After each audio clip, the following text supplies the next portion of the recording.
The other day, I received this question by email.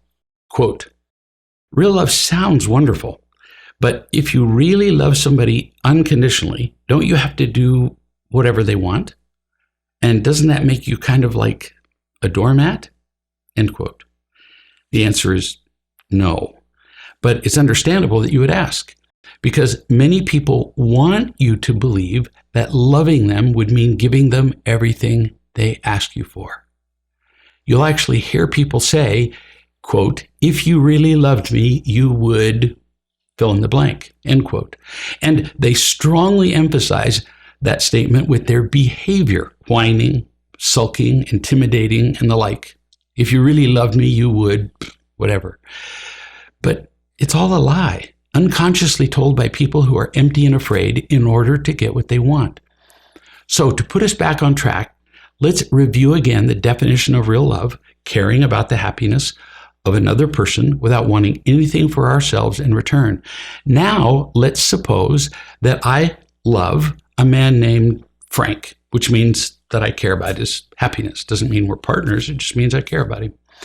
You and I know that genuine happiness comes from telling the truth about ourselves, feeling unconditionally loved, loving other people unconditionally, and being responsible. So if I love Frank, if I care about his genuine happiness, I would be willing to do what I can to help Frank accomplish those activities or traits because they lead to happiness.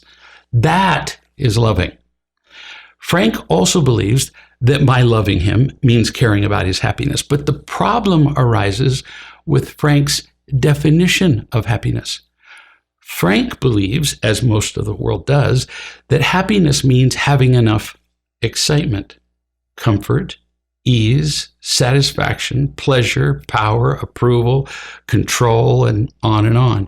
In Frank's world, if I care about his happiness, if I love him, I will always give him any excitement, comfort, and pleasure he demands.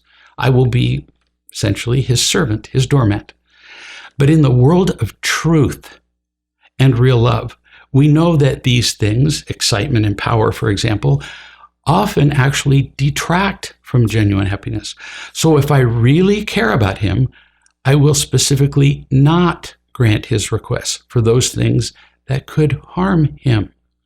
So get this, it can actually be loving to say no to some requests or demands. A drug addict, for example, might request that I give him money for drugs, and he would likely say that I was unloving to refuse him. But that would actually be the most loving thing for me to do. What if Frank demands something from me that would be good for him, like spending time with him? If I'm loving, would I then be obligated to do that? Again, no. In real love, we give freely, not from a sense of obligation.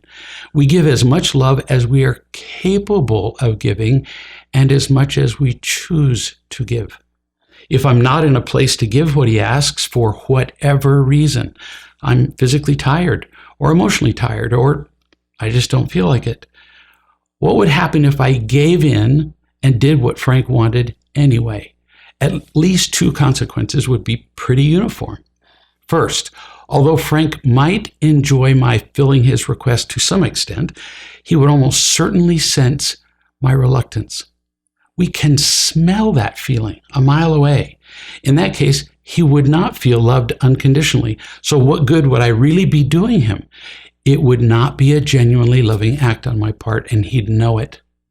Second, as I give of myself beyond what I freely choose, my stores of real love, the real thing, tend to rapidly empty out. I become less able to love Frank and anyone else. In that case, I harm myself and make myself less capable of helping anybody else. So loving beyond our capabilities usually harms us and doesn't help other people. It's not genuinely loving, and for that reason, saying no to the requests of others is often a loving response. In real love, you're never a doormat.